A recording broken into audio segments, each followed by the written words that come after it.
doing the goddamn thing. Season finale is upon us. This place is fucking starting to There's a recap here for many who have not seen it yet. I know half of it is just recap. The first 60 minutes is just recap. We can probably watch it because there's going to be some people who, whenever we watch this, people don't always.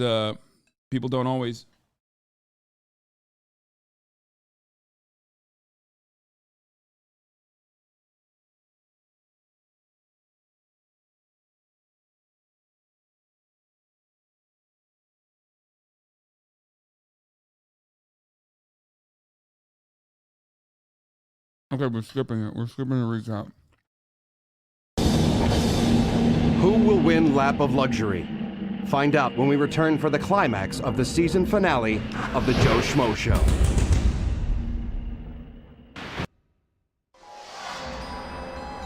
For the first time, I'm starting to think that there is a chance that I can win this game. What is the fucking audio on this, dude? What's happening? How is he going to react? Is he going to be pissed at us because we lied to him and we deceived Practice him? finishing your sentences. I don't need to because I finish inside your mom every night. Fucking got him, dude. Oh my god. Oh my god. Is exactly what your mom said last night, actually, as I was finishing inside of her. You're gonna have a brother soon. Reality is gonna just completely flip around on him. Anything could happen.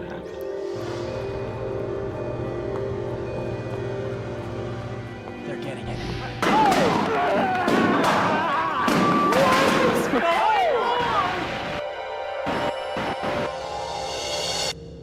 Gentlemen? What? Why do they imply that Matt's gonna shoot everyone when he finds out the truth about this show and gets mad? The decision has been made. Housemates, I'll call on you one at a time. Please stand up, explain to us why you voted the way you did, and then reveal your vote. Ashley, let's begin with you.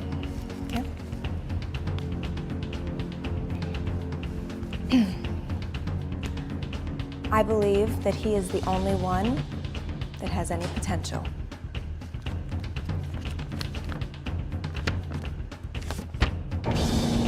One vote, Hutch.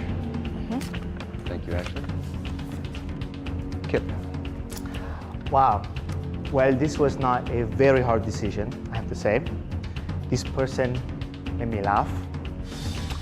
He made me cry. And he protected me when I really needed it. And my vote is for Matt. One vote, Hutch. One vote, Matt. Molly. I chose this person because no matter what the situation, he could always lighten the mood just by opening up his mouth. So, Brian. Wow. One vote, Hutch. One, Matt. And one, Brian. Gina. Well, I'd like to say that I have respect for the fact that all of you made it this far. That's something I respect. But I did vote for the candidate who I feel never lost sight of the true focus of why they were here, which is to play the game. And my vote's for the Hutch. That's 2 votes for Hutch, 1 for Matt, and 1 for Brian. Earl, please. I voted for the man that I think is squared away and strack, period. Matt. What is strack? I've never even heard that word before. Strack. The fuck does that even mean? 2 votes for Hutch, 2 votes for Matt, 1 for Brian. Lastly, we'll ask Dr. Pat, and potentially, this could be the deciding vote, unless there's a 3-way tie. So we'll have. It's military for straight. Dr. Pat. I feel like the person that I voted for is the most real. The person who has been not only true to himself, but true to This is literally where they ended last episode. all of us. And deserves this the most. And Also who gave me 3 consecutive orgasms. I'd like to vote for the Hutch. Hutch, you're the winner. Hutch is the winner of Lap of Luxury.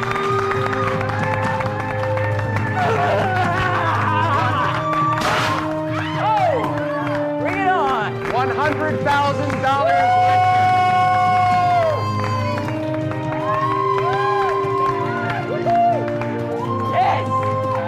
Yeah, no one, dude, they are making a fool of this. They are trying to see what it takes to make a white boy shoot up their workplace. Okay, that's what they're trying to do.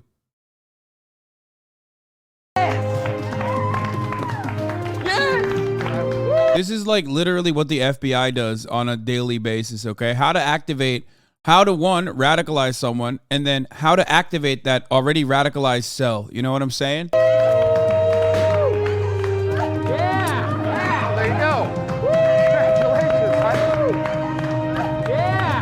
Add this to the core comp. Yeah.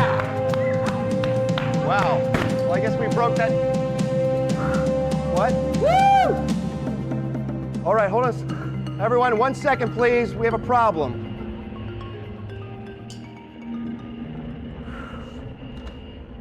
All right, well. 1 second. 1 second, Hutch. I'm sorry. Hutch. Okay. He's no problem. crying. David, Ralph, what's up? Ralph. I ain't a problem. Listen, I just got a call. This background didn't check out. One of the reasons for these systems. You have to take care of it. All right, all right. All right, I'm sorry for the interruption.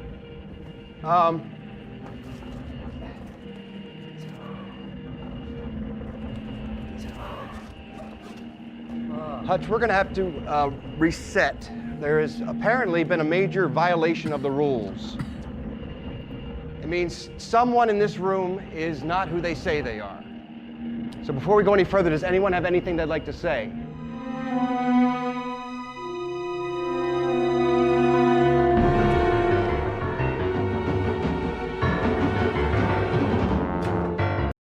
Kip, admit that you're not gay and admit that you're not a Cuban man. Admit that you know how to swim. Come on.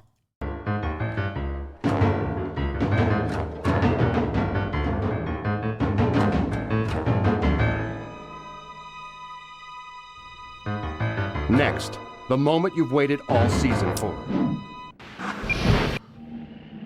It's like kind of fucked up that the moment you waited all season for is like the opportunity to like openly reveal that you've been gaslighting a motherfucker the whole season.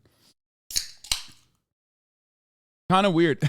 He said, admit to Earl you're Vietnamese. We know why you're hiding it. Oh, God. Someone in this room is not who they say they are. So before we go any further, does anyone have anything they'd like to say? Oh my God, it's Matt. Matt is the actor, and they've been gaslighting all of the other, the producer been gaslighting all the other actors into thinking that they were going to have Hollywood careers. Dun, dun, dun.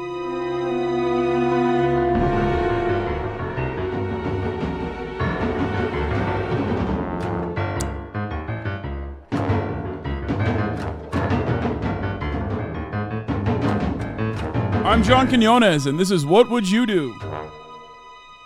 All right.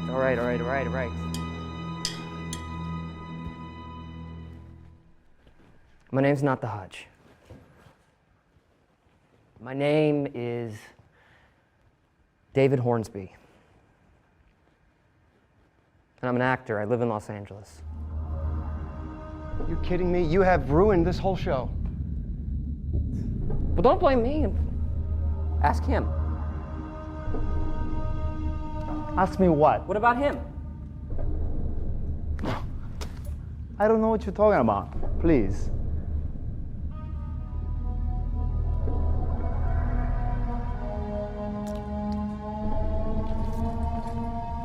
All right, I'm an actor too. And Oh, say it. Oh my God, is he going to say he's not gay? And he's not Cuban? I wasn't honest about it. I'm sorry. Sorry. But you know what? It's not just me and him. You know, everyone else here is just, you know, come on, guys, raise your hand if you're an actor as well. So, dude, Nick, also, known as Brian, whatever, we all know his name is Nick, literally held him there. Look at that. Just me and him. He goes, no. You know, everyone else You here is- watch. You know, come on, guys, raise your hand if you're an actor as well. Please, I mean, come on. Let's be honest about this. What? Matt? What is going on? What is going on? Matt? Are you freaking kidding us? Matt, Carter! everything I told you about my life and my family What? and me is all true. My It name is? Everything is true. Are Everything you an I told actor, you. dude? Are you an actor? Are you an actor? Everything I Hold told you the about my phone. life. Are you an actor? Tell me, just say it. I am. What the is going on? Someone fill me in. Come here. There's something we've been meaning to tell you. What's that? The only real thing on this reality show is you. Oh my God! That's not completely true. That's not completely true. What? Because the prizes are also real as well. And in fact, they're all yours.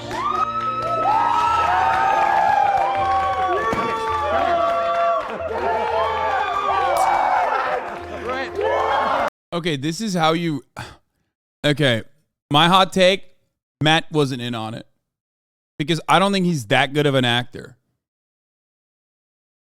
Like, I don't think that, like, because I saw some people being like, oh, you know, he's like, he's actually in on it too or whatever, but like, no, I don't think he is. I can't believe it! I can't! Remember, Matt, you remember the spa vacation you gave to Dr. Pat? Yes. That's yours. Remember the trip to Tahiti? Oh my God, I'm going to go to Utah? Pog. That you thought you didn't win? Yeah. That's yours.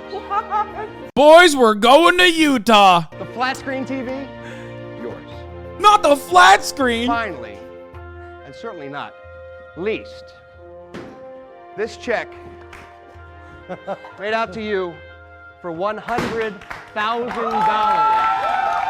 yours. Oh my God! I can't believe it! Matt, I think we owe you an explanation. Matt, everything you experienced in this house, from your housemates to the game results to the eviction votes, it was all very carefully planned and brought to life by these amazing 10 actors and hundreds of very hardworking people. All for you. It was all for you, buddy. That's an interesting way to spin it. We gaslit you for a month and like very deliberately had a team of writers mathematically create the worst situations to toy with your emotions. But hey, you know, we care about you a lot. That's why we did it. Kind of crazy. Wait. Ask me now that where I won, where I'm gonna go. We're gonna go. I'm going to Pittsburgh!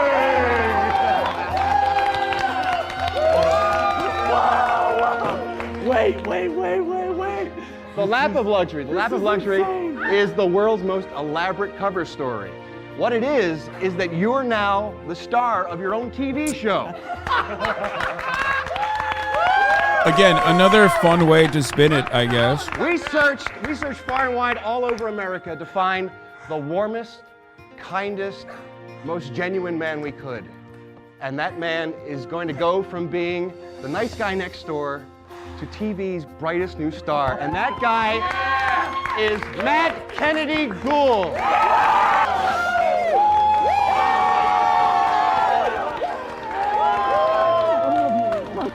The truth is, we don't even know our own names.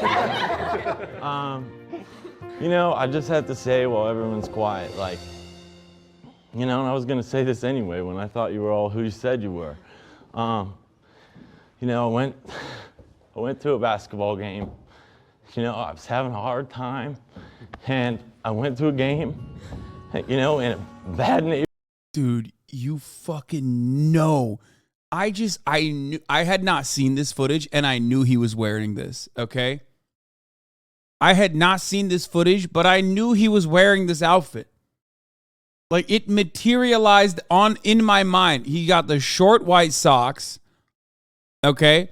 He has the longest, biggest basketball shorts you've ever seen. Just straight up, it was so clear to me. Neighborhood at home, and you know, I walked in there, and there the Adam Sandler fit, by the way.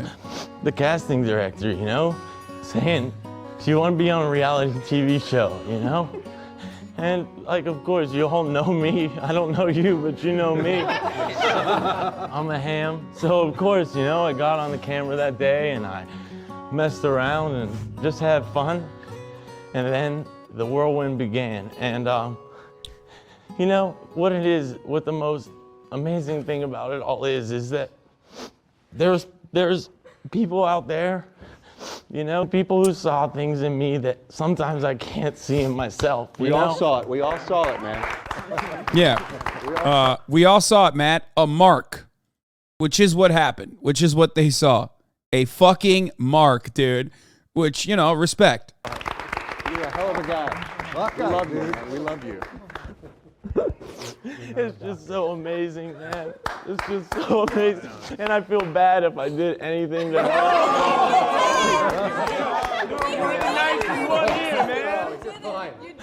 I couldn't fucking believe the Hutch won, man.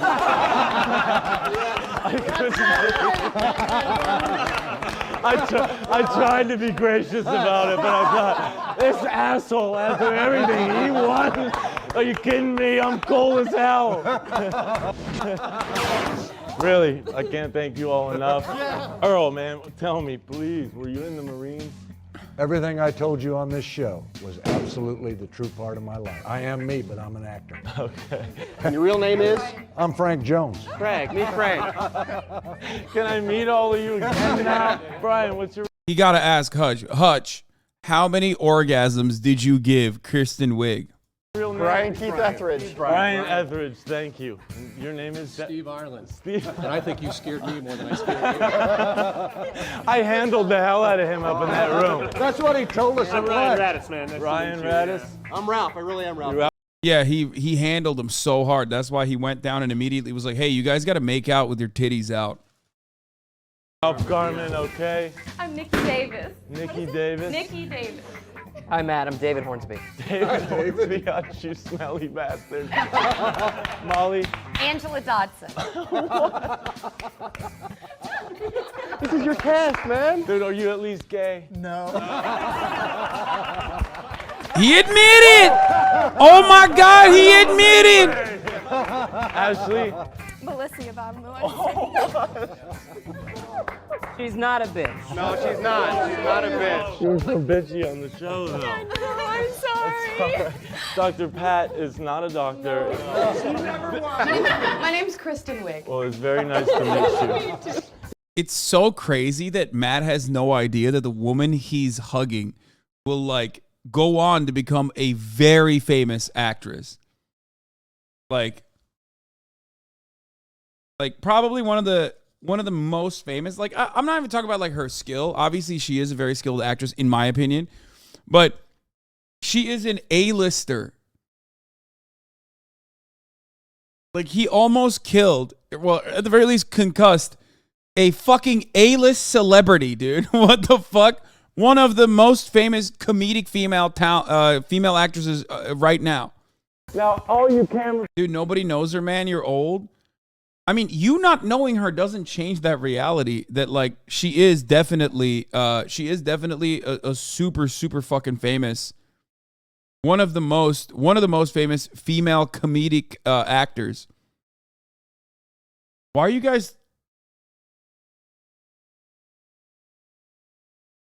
Wait, like, first of all, there aren't that many, like, super famous female comedic actresses out there. I'm talking about, like, specifically women. Like, that's not like a huge fucking, we're not talking about a big ass lineup here. That's insane. Don't listen to chat. She's fucking goated. No, I like her. individually, I like her.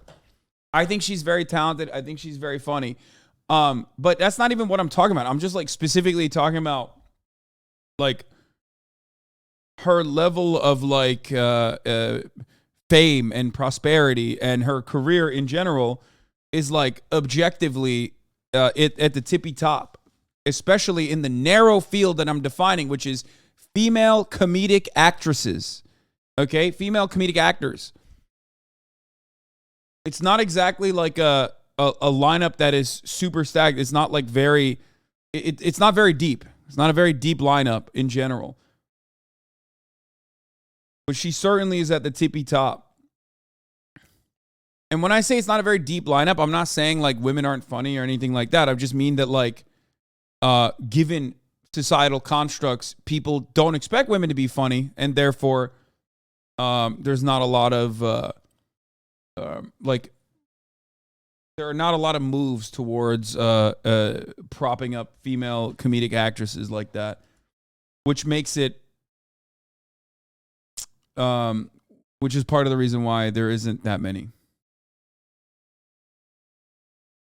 The misogyny jumps out on you guys sometimes, lol. Wait, what? Hasan, your mind is going to blow when you find out about Tina Fey and Amy Poehler. Wait, what the fuck are you talking about? I consider Tina Fey and Amy Poehler in that same fucking talent pool. They're also SNL writers and people too. What do you mean? Yes.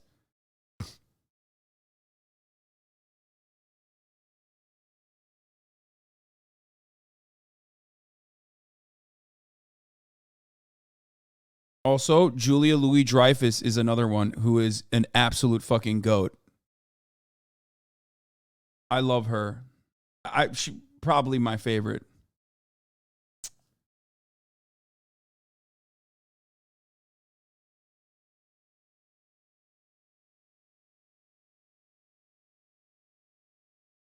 Definitely, I would say she's my favorite, actually.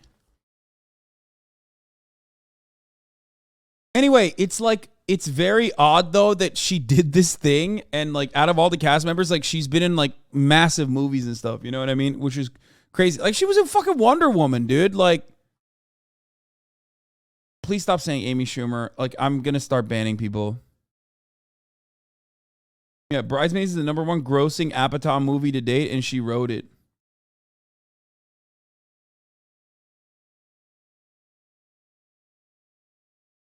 Please. Melissa McCarthy, fine. Don't fucking put Amy Schumer in there, please. Jesus Christ. Julia Louis-Dreyfus is also an SNL alum. Yes, the SNL is like the what's it? The fucking National Lampoon, which is ironic because like a lot of SNL alums are also National Lampoon alumnus as well. Or Harvard Lampoon. Is it Harvard Lampoon or is it National Lampoon? The funny paper at Harvard.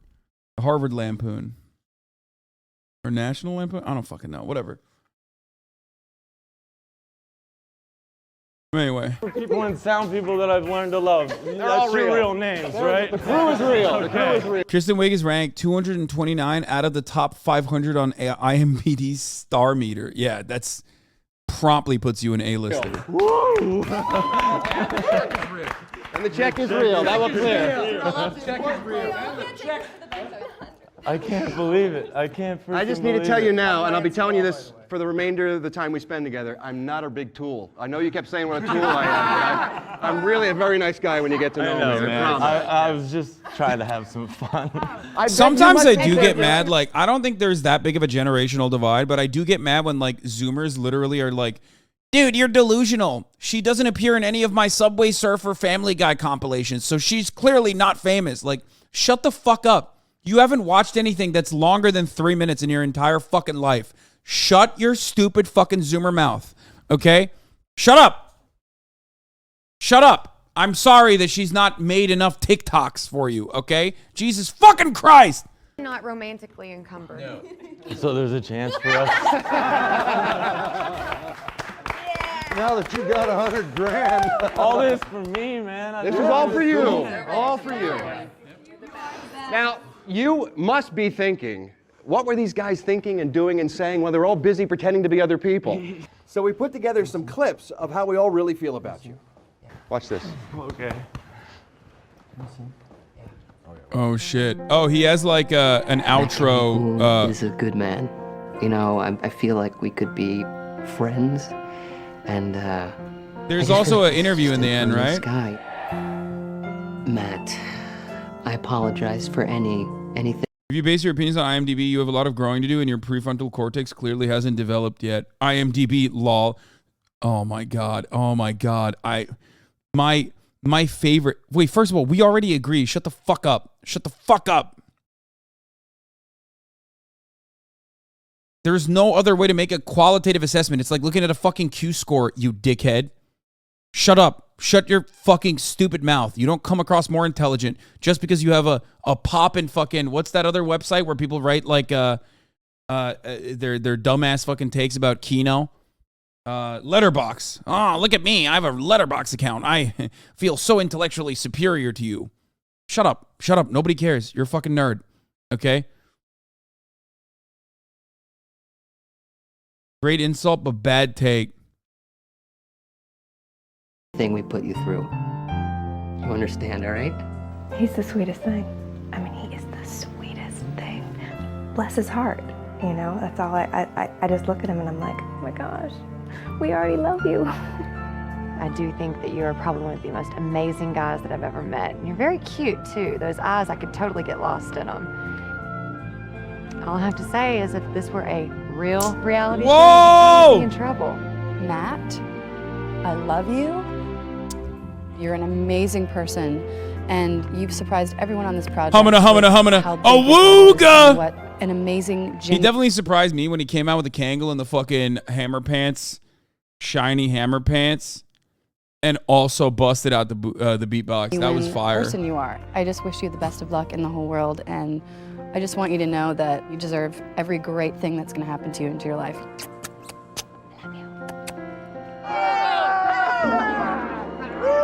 Matt, I gotta tell you, I threw my best at you, and you never really batted an eye. You took it all in good humor, and I was impressed by that. You kept your cool, and I appreciate that, mostly because you're bigger than me, and I wouldn't want you to throw a punch. Matt said, I'm not even here for the money. I just kind of wanted to come hang. And we were like, oh, God, he's just great. He's really sweet, really, really sweet. Matt's he's a genuine guy. You know what? You're right on the path, man. You're 27 and you've done things other kids haven't done. You completed college, you started law school, and, you know, you've achieved, but he really can't see that in himself. And I'd just like to tell him, you know what? You're better than 95% of the youth out there, man. You're a good guy. When we did that Kiss the Ugly Frog, we each took our opportunity to sort of, within character, tell him how much we really liked him, but the words that we were using were our words. We're all blown away by who you are, by your personality, by the choices that you're making. You're a great person, really great person. I mean that. I really mean that. I want you to know that. Matt Kennedy Gould is he's top 5 of the nicest guys I've ever met in my life. I mean, he's just a great guy. I mean, he's a wonderful, wonderful guy. I want to say this to Matt. Matt, you, genuinely, I'm your friend. I would be this guy's friend anywhere. The power of boredom. Bro, he is sweating. He's not even just crying. He's sweating from how hard he's crying. It's all for you, man. It's all for you. Thank you so much. Congratulations. You deserve it. You deserve it. Matt, tonight you're going to be spending some time getting to know the real us as we kind of hang out here at the mansion. We're still going to live in the lap of luxury, at least for a little while. But tomorrow night, you're going to find yourself in the true lap of luxury because you're going to be a special guest as we take you to the Spike TV kickoff party that's going to be held at the one and only Playboy Mansion. We want you to go up there. We thought that was something you might enjoy. Congratulations, man. Oh, man. I have nothing to say. It's the most, come on, it's unfreaking believable, man. I can't believe Kip's not gay. Frankly, neither can we. After spending some time with him. I can't either. So what are you going to do now that you've got this money, you've got your own TV show? Hell, the sky's the limit for you. What are your plans? God, right now I just want to see my mother and my father Yeah, you want to tell them about and this. my sister and my nieces and nephews and my boys Racer and Jim, every other one of my basketball friends. I mean, I just want to. Aw.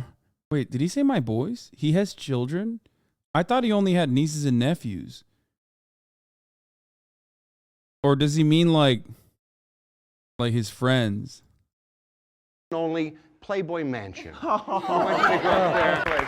Say it's the most. Come on, it's unfreaking believable, man. I can't believe Kip's not gay. Frankly, neither can we. After spending some time with him. I can't either. So what are you going to do now that you've got this money, you've got your own TV show? Hell, the sky's the limit for you. What are your plans? God, right now I just want to see my mother and my father Yeah, you want to tell them about and this. my sister and my nieces and nephews and my boys Racer and Jim. I think I'll just say it like this. I think the producers lucked out. Because one, Matt is an unknown entity, and he could have reacted way differently, both to this and throughout the entire sequence, okay? But especially in the end, like, he had fucking grounds to sue if he wanted to. Because this is like definitely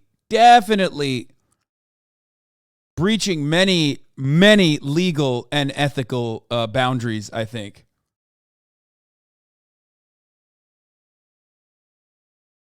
Nah, he signed papers. Doesn't matter. A lot of you think like once you sign the fucking dotted line, there's nothing that can happen.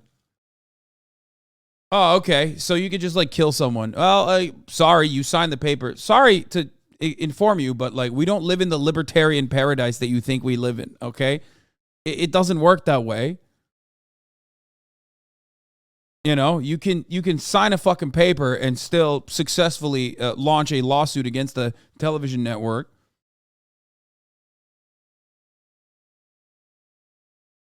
Every other one of my basketball friends. I mean, I just want to. For a while, I just want to go home. Well, not just yet. Not just yet. You got to go to the mansion first. You got to go meet Hefner first. You know what I said, what I was going to do. You know, I'm going to invest this right and give it to my folks. And you just... On Survivor, we had to indemnify them against gross negligence. Like that shit would ever hold up in court. Yeah. Like if someone fucking dies on Survivor, you can't just go up. You signed up for it.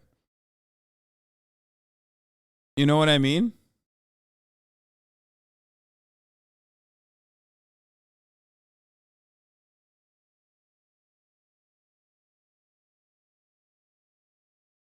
Danger Dave Ball. Lol, it's fraud. On Survivor, we had to indemnify them against gross negligence. Like that shit would ever hold up in court. People did die on Survivor Australia? Wait, what? Yeah, his suit is the 2003 draft, the NBA draft. Don't understand how insane this is. Yes, we do. Oh, yeah, we do. Wait.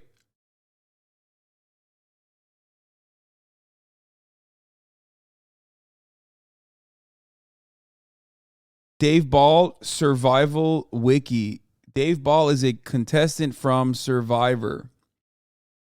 A core member of the Galu Alliance. By the way, you guys want to know something funny? I've actually never watched a single episode of Survivor. He was on Will's stream. Dave is super nice. I met him at TwitchCon.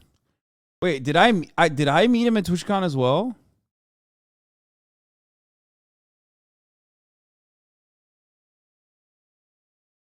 Why is this not loading?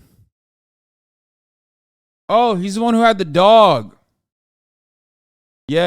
I did meet him. Yeah, okay. I remember.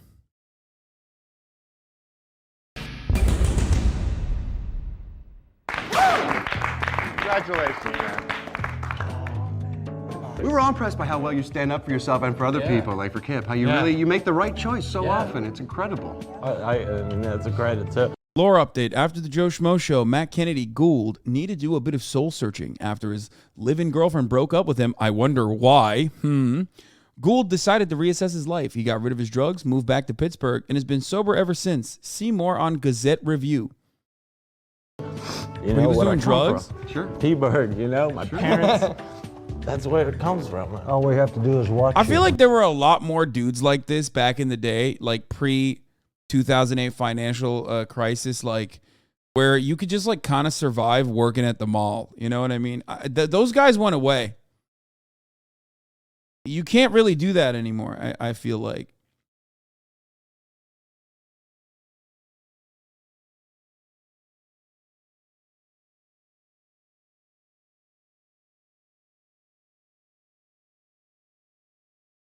We know where you come from. Well, Matt, there's some people that would love to meet you. Come on, with me. Ladies and gentlemen, your newest TV star, Matt Kennedy Gould. Say hello to people who work for you.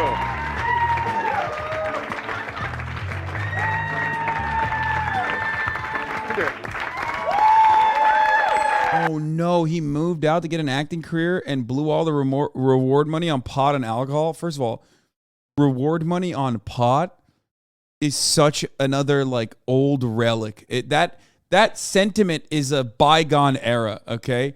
Like when he said he dropped all the drugs in the Pittsburgh Gazette or whatever, I thought he was doing heroin, okay? Not even for a moment did I think it was weed, okay? Which I assume that's what they're talking about.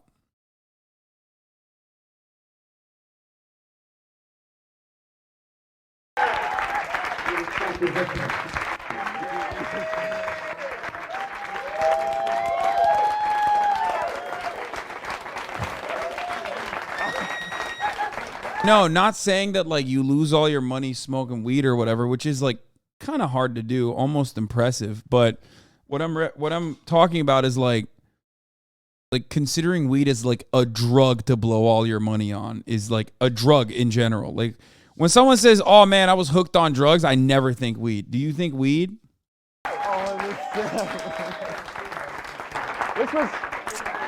This was Matt Central. This is how we tracked every movement you made all over the mansion the entire time.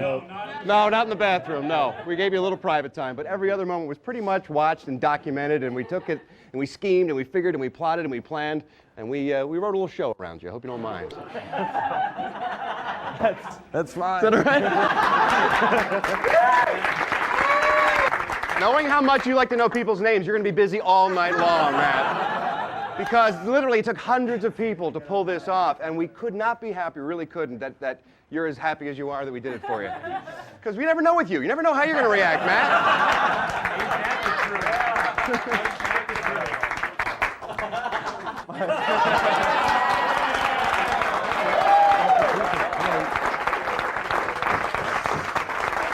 I almost want to smash it. No, I won't. It is crazy that like was weird. Dude, this is he definitely took it way. Sorry. He definitely took it way better than what most people would do, I think. It's insane. Head back in the mansion and party. But you can sleep wherever you want. You know what? I'm gonna keep my bed. I like it. And hopefully Molly will join me. In an August 2008 Entertainment Weekly interviewed Gould about his experience on the show, Gould said that the show made him feel dumb and that he wouldn't do the show at all if he was given the choice of whether or not to do it again. Yeah, well, that's the money talking. When you blow $100,000 on the Reggie, dude, on the marijuana, on the devil's lettuce, I guess that's part of the reason why you were like, oh man, I hate it now. Also, he has a girlfriend at this point.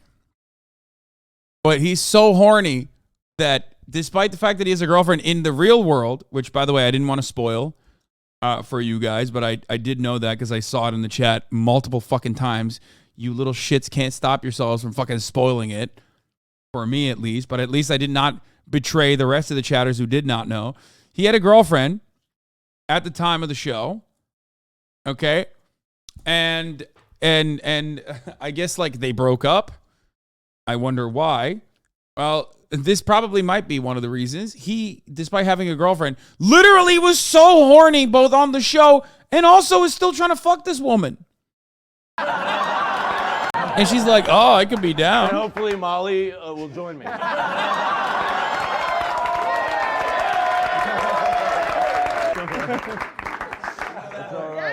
Let's go this way. I'll show you the secret door that you I wanted to walk out there for so long. Yeah.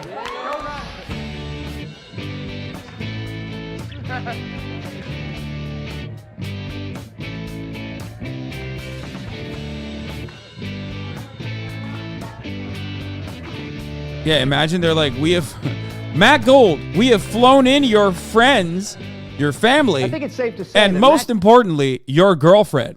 Kennedy Gould had the experience of a lifetime. Well, we couldn't have done it without Matt. And we're about to sit down with the star of our show. That's right, Matt Kennedy Gould is coming up next. We're going to ask him some of the juicy questions you've been wondering, and we're also going to take you behind the scenes on the Joe Schmo Show, The Aftermath. Stick around. Welcome to the Joe Schmo Show, The Aftermath. I'm Ralph Garman, the real Ralph Garman, not to be confused with that guy who hosted Lap of Luxury. Ultimately, Matt learned what America knew all along, that he was the only real thing on this reality show. And so, I proudly present the man of the hour himself, Matt Kennedy. Oh, he didn't actually have a girlfriend? He had a living girlfriend years later, not during the show? I have a confession. For all these years, Chad has been hired to troll you. You've been talking to yourself and bots.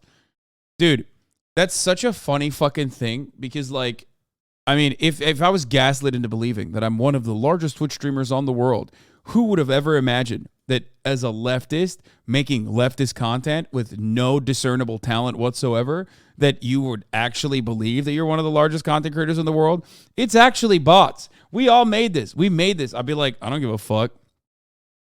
I would literally just keep going. If I knew this was bots, I would straight up keep going. I don't give a fuck. Oh man, I'm so sorry that you have. Also, you can't really do that in this day and age because, like, even if it was like mostly botted, right? Even if like most of this was like botted, view botted, whatever, you know, fucking someone was like funding this entire thing for some weird reason to the tunes of like a lot of fucking money. On the internet, you would still have like organic viewership on top of that. It's like the Andrew Tate. It's like the Andrew Tate phenomena, right? Like some of that stuff was definitely botted, but ultimately it doesn't matter because like when other people see clout, they gravitate towards it.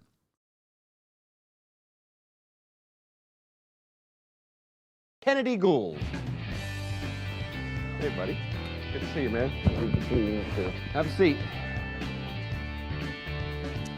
Well, a little time has gone by. You've had a chance to let this kind of sink in. What are your thoughts? You know, I'm in shock. I can't believe that the whole show was based around me. You're living in this house for 10 days with all these people that you think are castmates just like yourself. And then in one crazy moment, you realize that nothing in that world was real. Right. What moment, what was that like for you? It was the most shocking moment of my life, by far. The only real thing on this reality show is you. I was so, like, overwhelmed with everything. Like, I didn't really even believe it. And then you lean back and you pull out this giant check. And it was like to realize that all this work and all these people and all this money is here around you. Like people took such chances on you, you know, that's amazing. You said all during the show that it was never about the money.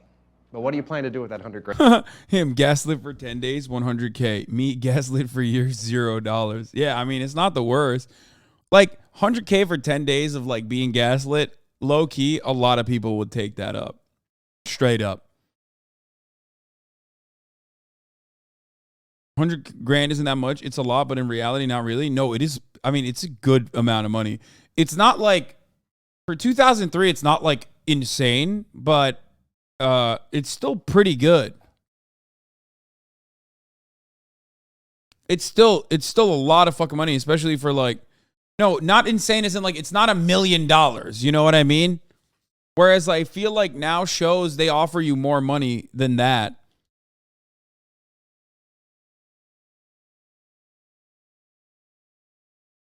You would have easily been able to buy a house with that money. Like, so easy. Your head would spin how easily you'd be able to buy a house in 2004. And I don't even mean like fucking, you know, down payment or anything. I mean like straight up, you would have bought a house all out in 2003, 2004.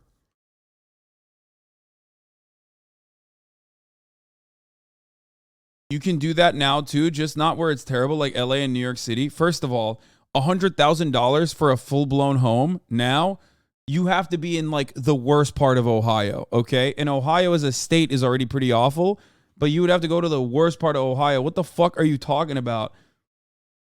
Maybe Arkansas? Like, what do you mean?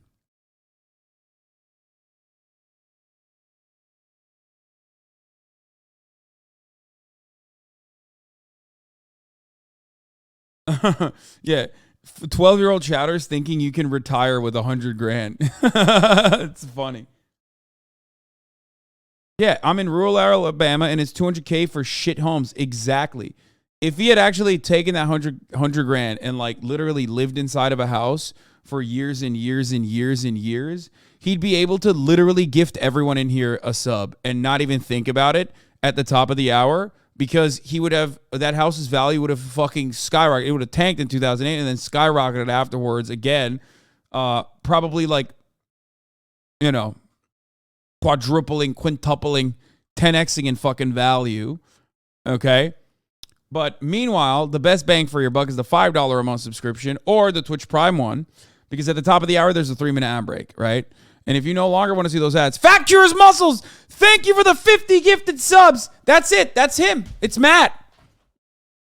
Matt Gould in the chat. Fat Cures Muscles with the 50 big ones. He did buy a house. Newsflash.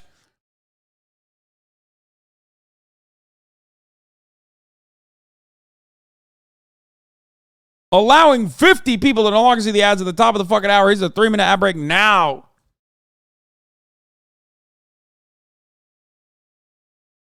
I'm cracking up. We bought our house in 2000 for 90 grand and I live in Arkansas, lol. Yeah. My parents got a house around that time for like 200K Canadian. Now they both have apartments that are almost 1 million each. Rub a duck. Thank you for the 5. Get the subs.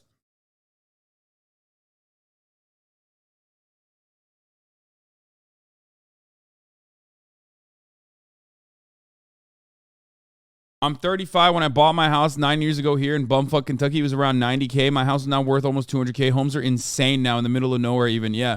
People don't understand how fucked the housing market is in the United States of America. Who would have thought that like the single form of like individual wealth, you know, the most reliable mechanism that the American government created to like generate capital and individual wealth in the form of like homeownership would have created this awful system.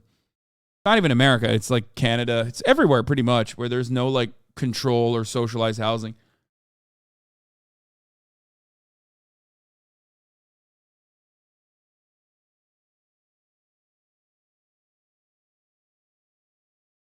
Top of the hour bot gave that an 8.67. Let's go, chat. Let's fucking go. Grand.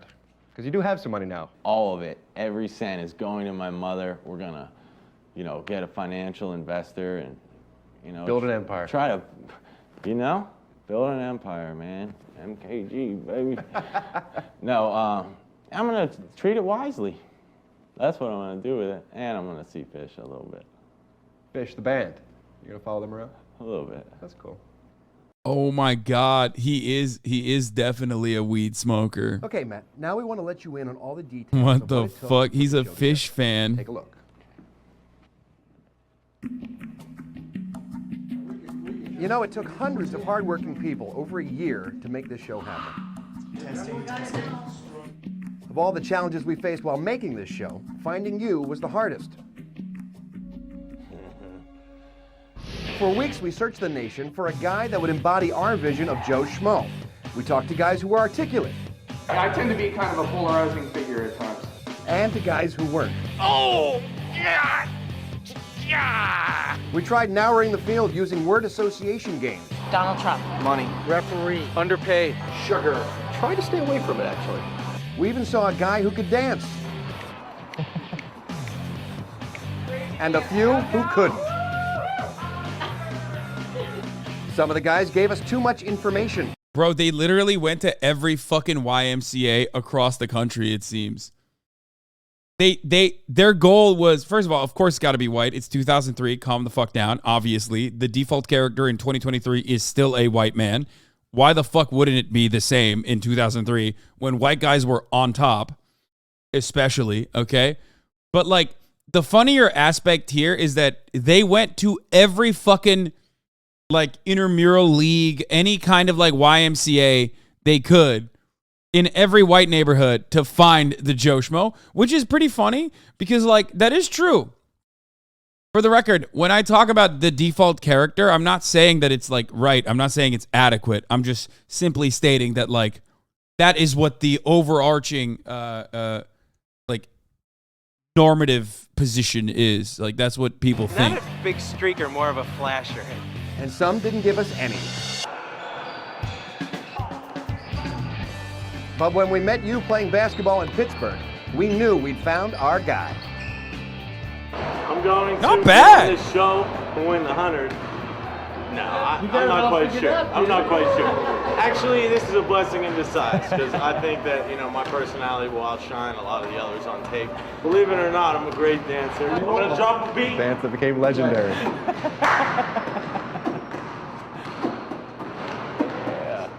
I can really dance. Then, when you came out to LA for those final auditions, we wanted to see how you'd handle some uncomfortable situations. Matt. Nice to meet you too.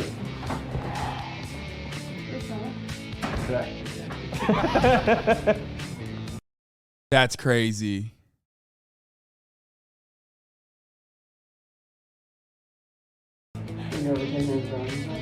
No, I haven't. But I might start now. And I'm sure you remember when we introduced you to your future buddy, Brian. I don't think so. I don't know. I hope not, because I've been sitting here picking my nose and watching TV when they told me not to. You were the perfect guy for the show, so that's when we sent a producer to your home. You've just been cast on Laughable. Oh, wow! That's crazy. Thanks a lot. My parents. Oh my God. Oh God. This is so, I don't even know what to say to this house, dude. Look at this fucking house, dog. I'm happy for him. I think this is something that he'll really enjoy. Take it for all it's worth. Look at his mom, his dad. So I'm hopeful that he does well. I'm happy. I needed a break. I got it. Next, we had to find the actors to play those quirky reality show characters you had to live with. This is confusing for you. This is embarrassing. If you feel sad, cry. If you are happy, you should cry as well. They said I had anger issues, whatever the hell that means. Frankly, want to beat the crap out of him. It took months of auditions, but we narrowed it down to 8. Some were so good, it was scary. I'm trained to do a job, and I do my job very well, and the only thing you feel when you take a human life is recoil. Boom. Now that we had found you and the 8 actors, the show was ready to begin. Yeah, bro, I don't think Earl is While the house was acting. being Has dressed, anyone checked in on equipment Earl? tested, Is he all right? Surveillance cameras installed. The final rehearsals with the actors were underway. I'm kidding. I think Earl, he died. Oh, R.I.P. I think Earl is actually not. Earl is from a weird time where, like, I don't know if he ever saw, like, real combat. He strikes me as the guy who, strikes me as a part of the Marine Corps in the 90s. So they did, like, my favorite, Operation Desert Storm. Or I wonder if he's, he got married to one of the Dixie chicks? Wait, no way. You think Earl was Vietnam? No. Vietnam is like, he's not old enough, dude.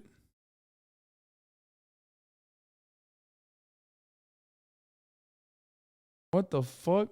Here is going to be a table. There's going to be 2 sets of risers. Let's do Gina's eviction first. For the past 2 days, I think it's safe to say you've all enjoyed life in the last. No, they have a song called Earl. Chad is But being one dumb. of you, the vacation's now over. One of you is about to say goodbye to high society and return to your sad existence of working for the man. He was born in the 40s. Rats. Eat bugs and 18 in the late 60s, early 70s, 50s. that's what you people are. You're cockroaches. You're cockroaches. You know what? I'm forgetting that this show was in 2003. Actually, okay, you're actually right. Well, let's see. Earl, I mean, I'm sure there's a Wikipedia for this, right?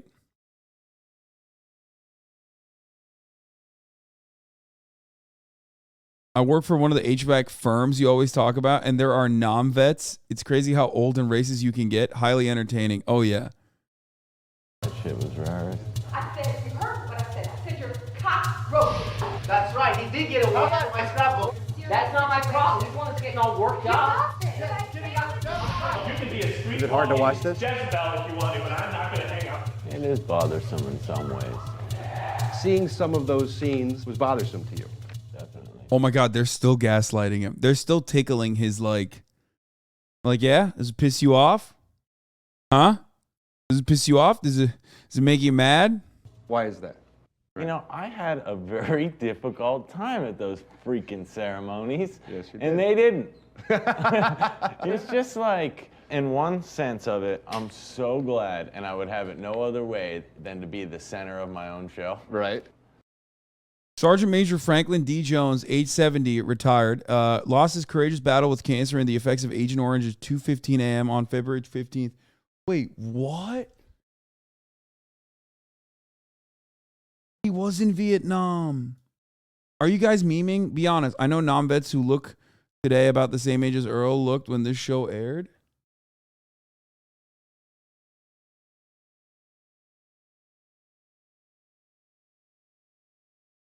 Bro, this chat is crazy. You found his grave, dude. What the fuck? Served with honor and valor in the United States Marine Corps for 28 years. His distinguished military career includes fighting one of the longest, bloodiest battles of the Vietnam War, the Battle of Quai Son, where he was a sniper with the 26th Marines. His military service and courage were commemorated with 2 Purple Hearts, the Cross of Gallantry with a Silver Star, and 2 presidential citations. When he retired from the Marine Corps, he was proud to protect and serve as a member of the Inglewood Police Department for a number of years. Wait, are you sure this is the same guy? No, this isn't the same guy. This is a cop. I think you guys are wrong. This is a different Franklin Jones, I think.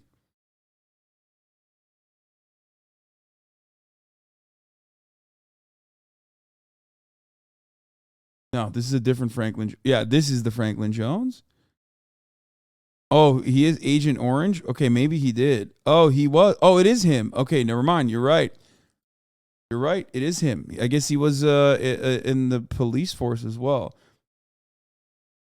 Military service and courage were commemorated with 2 Purple Hearts. Frank got sober January 7th, 1981, and remained sober for the rest of his life. He was a sponsor, a mentor, and friend to countless men and women whose lives will be forever changed by his steadfast influence and example. He will be remembered for his quick wit, his love and commitment to his friends and family, his love for our country, and his unique ability to inspire others for greatness. Why do you always doubt chat from the fact that we were always wrong? Because he was a cop. That's why I thought maybe it was someone else. Agent Orange, he did war crimes? The fuck do you mean, brother? Do you think it wasn't only the Vietnamese people that got impacted by Agent Orange? Like, bro, he was a fucking Marine sniper. You think he was the one who was like, oh man, I'm so glad that like we're using Agent Orange. I mean, he might have been a piece of shit, but like, you know what I mean? What are you supposed to do? Yes, America killed its own troops as well with the same fucking shit that they were using on the Vietnamese. Vietnam is one of those wars, though, where it's like kind of not your fault, you know, that you got fucked up. Because if you recall, there was a draft. So.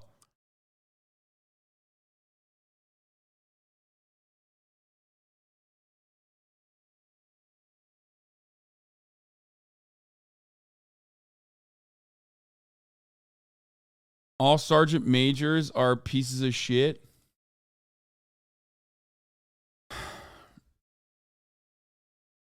Yeah.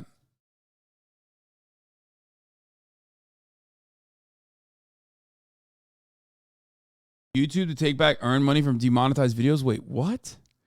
So apparently YouTube can charge back prior earnings from a demonetized video now. How do we, as YouTubers, even fight this? Oh my lord, there's no fucking way. What?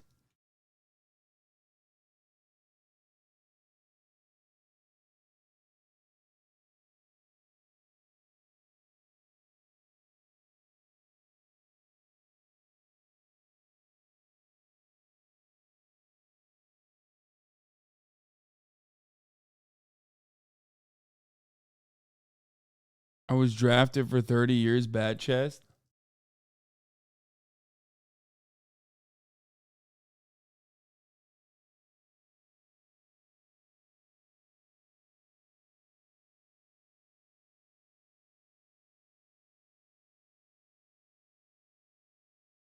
As a Vietnamese woman, I hated when old white men would tell me that they fought in the war like it was a flex.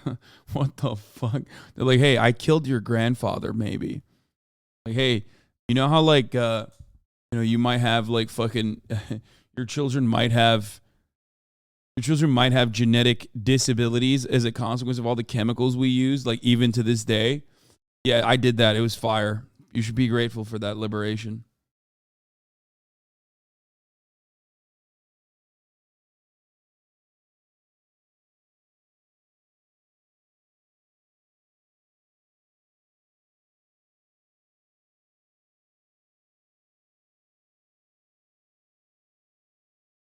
Okay, let's finish this show. But at the same time, like, I thought I was experiencing all that with 8 other people. It's a lot different. Like, we were never in the same boat. People were saying Kip's Vietnamese, but his mom was like a CIA agent, apparently. Talk about that. You met 8 fake people while you were living in that house. And then at the end, you met 8 real people. Was it hard to reconcile the old personalities with the new personalities? Did you have to relearn everybody, sort of? Yeah, some people. The hardest one is Brian, because I got so close to him on the show. And I will always remember thinking or asking Brian, you know, are you an actor? Are you an actor? Are you an actor? Everything I told you about my life. Are you an actor? Tell me, just say it.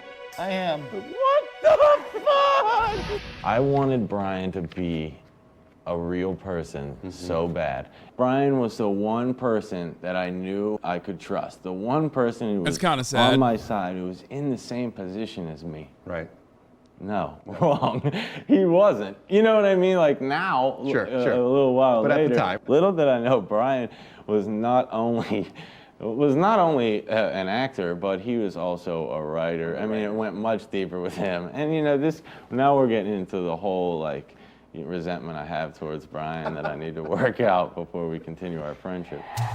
I can understand that. Let's keep watching. Every cast and crew member had their assignments by the time rehearsals finished, knowing full well the show could be blown if anyone took a wrong step.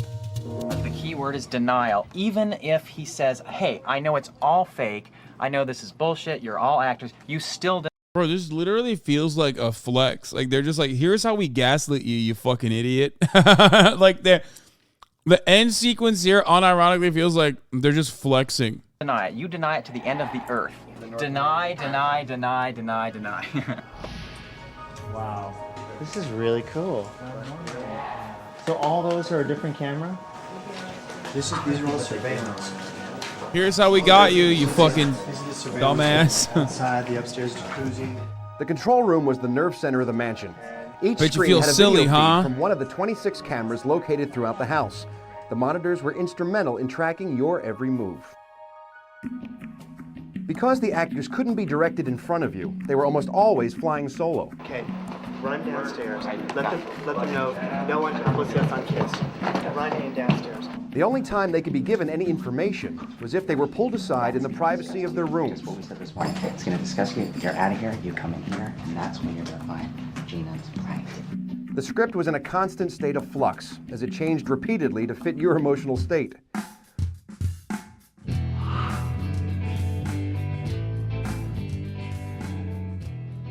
After months of preparation, the one thing the cast and crew were not prepared for was how your emotions would affect every one of them sitting in the control room watching. Someone is looking down on me. Because when you were happy, they were happy. What the fuck are you talking about, dude? When you were angry, they were angry. David. And when you were having the time of your life, so were they. In the end, the months of hard work finally paid off when we let you in on the big secret. Wait. Ask me now that we're at one where I'm gonna go. We're gonna go. I'm going to Pittsburgh! Parasocial? Yeah. How about that? Wow. How does it feel knowing that all these people put all this work into creating a world just for you? I love that this is like so. I mean, they're describing gaslighting, like, and how aggressively they did this, right? I mean, this is not the other shit. Okay, not the other shit, but like, not whatever TikTok Zoomers consider to be gaslighting, not like whatever fucking people on Twitter consider to be gaslighting. This is actually gaslighting. Okay, like this would be the actual definition of gaslighting, and not whatever the fuck dummies born after 9/11 think is gaslighting. Okay, like for example, when you tell a lie. Anyway,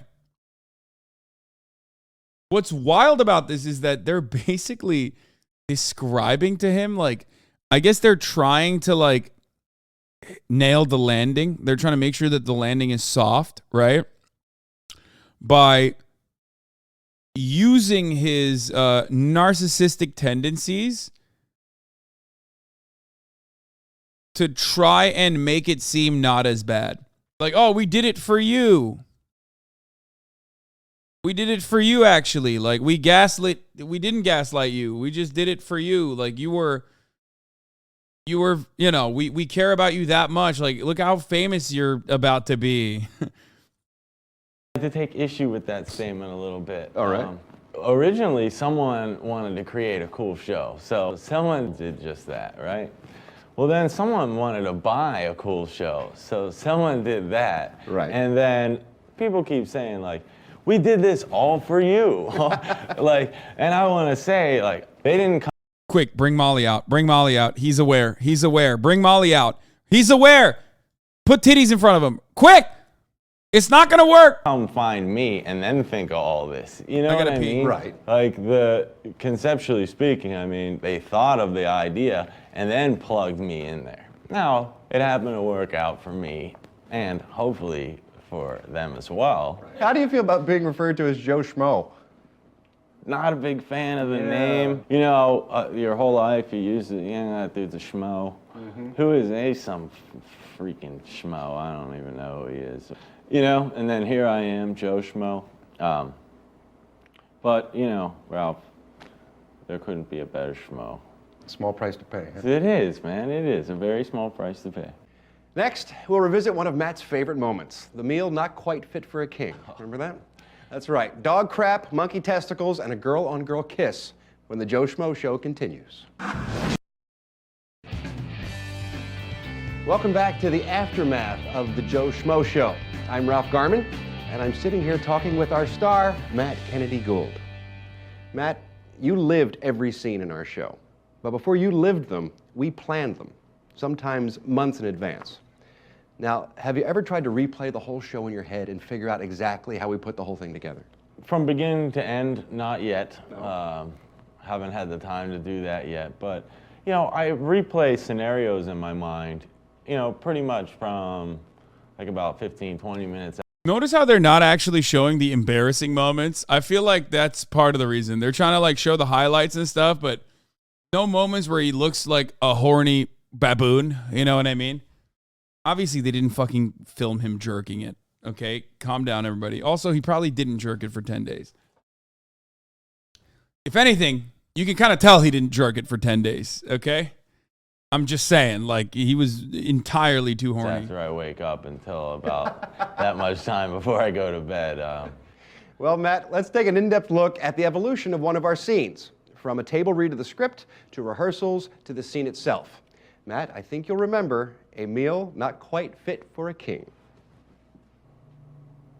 Okay, now we launch into a thing that's called a meal not fit for a king, and the cast members must each finish one course of an 8-course meal. He's gonna freak out from the start of the game, from the name of the game. He's gonna freak out. But that's fine. I'm okay with that. The casting director assured me that I would never have to, when I came here, I would never have to eat anything nasty. I have a well-documented gag problem. The last, final, meal number 6. Bring it on in.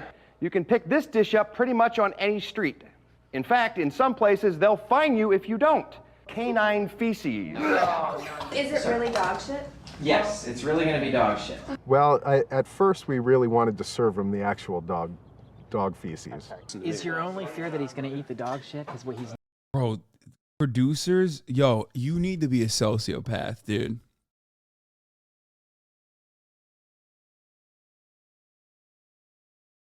Like, producers really have to be like a demon to do this job appropriately. I mean, I appreciate it. I respect it. It's almost so crazy that, like, you know, it's goddamn, because they make such good content. Fuck me. Holy it's possible shit. that he's going to pull out from the beginning, be like, I'm out. No. We have no intention whatsoever of letting him ever put that in his mouth. He screws us every time because he comes up with something we're not planning on. Well, we got word from the network that they were a little worried that Matt just might actually take a bite before we were able to get the dish away from him. You can get screwed either by him diving into it, which I realize we all feel will not happen. And that's where Bob came in. We presented him with the challenge of creating a very realistic looking pile of dog feces. That was basically a liverwurst with some unsweetened chocolate mixed in. I think the biggest challenge for Bob was the smell. But he went out and found it, and he found it in a novelty shop. And I think the end product would have fooled just about anybody. If he goes for it, Brian's going to, or one of you is going to throw it. Anyone who's nearest. This fucking TV show is worth this. Wait. There's no way in hell they're gonna serve me real dog feces. I think once the smell hit him and everybody and the reactions of all of our other actors, I think we got him. I think we got him pretty good. If it's real, like, this game's over. Now I gotta know, would you really have taken a bite of that dog crap? Yeah, if it meant winning no. TVs for everybody. No. I like how it's uncensored now that we're sure it's fake. Yeah, I mean. No, I wouldn't have. That's good editing. The sheer, the bottom line of that is like, I'm not able to do that. Right. We know your gag reflex is pretty legendary. I have a strong gag reflex. Oh, we know. And my thinking was, I looked back and I saw one of the producers, Mike Miller, who we just saw, and he wasn't even looking at me. He wasn't even looking at me, and it was, people were arguing, like, is this really dog feces? Mm-hmm. And like, he kind of was like, it's dog feces and there's nothing we can do about it, without ever looking at me. That little thing, like, made it even less likely that I was going to figure things out. The director decides to turn the cameras off for a moment. Once he does, the host openly sympathizes with the cast. He begins to mediate between the cast and the producers. You know, if I get in my ear, like, hold on a second. All right. There's somebody from the network here who's willing to talk about this. Yes. Excuse me, David? Yes. Matt, of course. Yeah, Matt, how are you? Hi. David Decker. Pleasure. Please have a seat.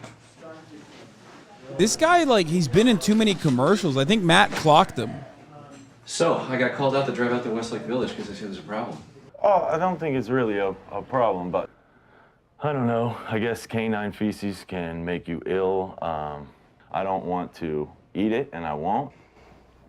Technically, we can hold you guys in violation of your contract. Okay. Not in 2003. No, I think he was like, he had been in shit.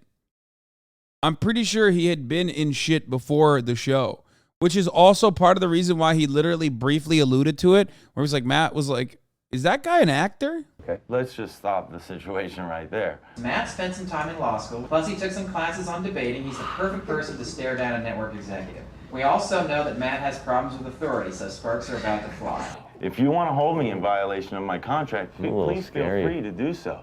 That's not where I'm going. Man. Okay, but That's that not is where I'm what you going. said. And you bringing up the fact about violation just infuriates me inside. I'm a guy from Pittsburgh. I'll go back. If you want to hold me in violation of my contract, but like that is not the way to set up a nice rapport between us. Is that what you want? I mean... No, what I want is ratings. Got a point. Can you tell us a little bit more about what was funny about that scene for you? It wasn't in any of my contracts that I had to eat dog shit. At least something like that would stand out, print. probably. I didn't read all the fine print, but no. I mean, in terms of, I think the real that a Pennsylvania man would eat an animal feces, like they should have been way more fearful of that.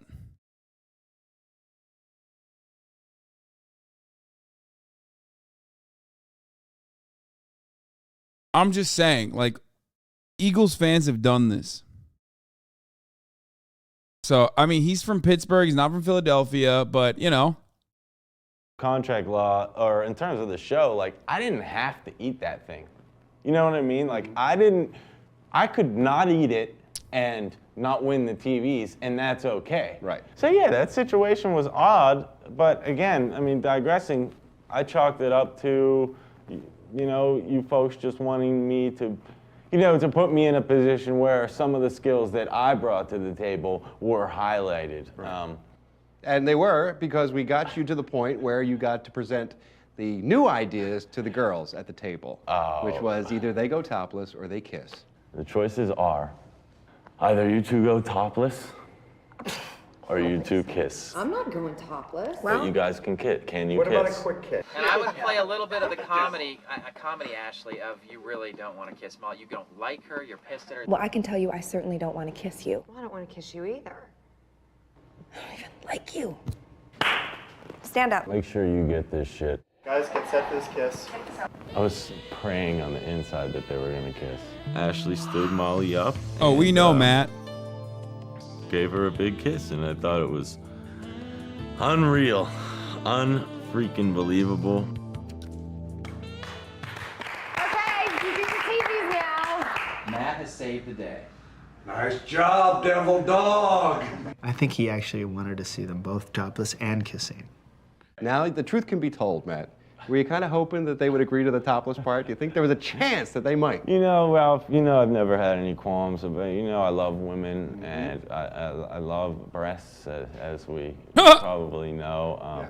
Yeah, I was hoping for the topless. I mean, hope is such a light word. Pray. I had all of my toes crossed in my shoes that you guys didn't see. But, you know, I had to put that there pretty diplomatically, didn't I? You did. You played it cool. Yeah. This is bigger than all of us. I remember me saying that. That was great. Well, dog crap wasn't the only thing Matt had trouble swallowing. Find out more when the Joe Schmo Show continues. Welcome back to the aftermath of the Joe Schmo Show. Now, Matt, as you can imagine, one of the toughest things for us to do on this show was to keep things secret from you. And in spite of our best efforts, we did have some near misses and some narrow escapes. Take a look. The first near miss came after the game These Drawers Aren't Yours, when Earl forgot which boxer shorts were supposed to be his. Yeah, I blew it. I blew it the first day within the first 2 hours. I thought yours were the fishing ones. Wait, which ones did you think were The fishing. Those were yours. No. Yeah, the green ones with the... You had the blue one with the big fish in the front. Then, Molly forgot where she lived and bit her tongue to distract you. When I lived in Texas, I was in Beaumont, which is an hour and a half from Houston. Why do you live in Wisconsin? I'm like, oh my God, I just blew the show. It's over. I'm fired. I just bit my tongue. See, this stuff was so much It's hard. It seemed so much more to you guys than it did to me. Really? Like, I just was getting biographical information. You know what I mean? Sure. But the close call that had us most concerned actually happened behind the scenes. Every day, we would interview the actors about the progress of their characters' stories. The interview room was located directly next to your master suite and separated only by very thin doors. Because of the closeness of the rooms, we risked that at any time you could overhear one of these interviews. And to avoid a disaster, we had to carefully monitor your every move. It was during an interview with Kip that we had our scariest moment. Where's Matt right now? Because I'm interviewing Kip upstairs in the interview room. I was talking to Kip out of character, speaking not with a Cuban accent, straight as an arrow. Where's Matt? Show me Matt. Matt, where's Matt? You don't give me Matt. As it turns out, Matt's in the master in the bathroom, and I'm like, what? You probably don't remember, but you left the kitchen for an apparent visit to the downstairs bathroom. To allow you privacy, we shut off your video feed in the control room, only to realize too late that you had gone upstairs to the master suite, directly next to the room where Kip was being interviewed. The executive producer, Paul, called Kip's interview short and called Brian outside for an emergency meeting. We need to find out if we heard him, like, just get a feel for what's going on in his mind. Okay. I'm fucking nervous. Yeah, and that is, let me tell you, that thing I'm is nervous. fucking paper thin. Oh, he doesn't look so good right there. Fall. Well, he's scared to death. And we had to watch the monitors in the control room to see if you figured it out. Dude, the game show host not being able to switch off of game show host voice is additionally funny to me. I don't know why, but it's like, yeah, he had no idea. He wasn't feeling great because he had a job to do. And that job was to gaslight you, Matt. How does that make you feel?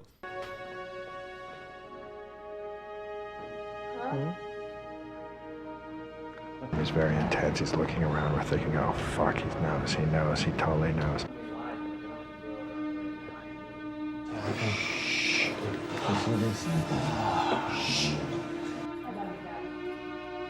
Is there something wrong? What does he say?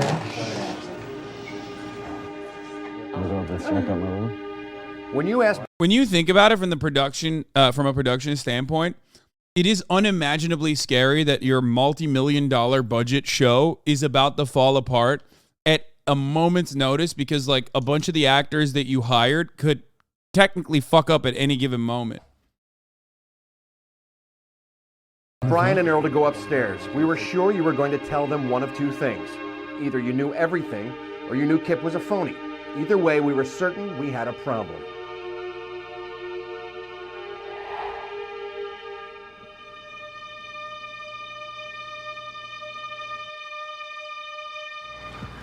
We're not Ashley out tonight. Huh?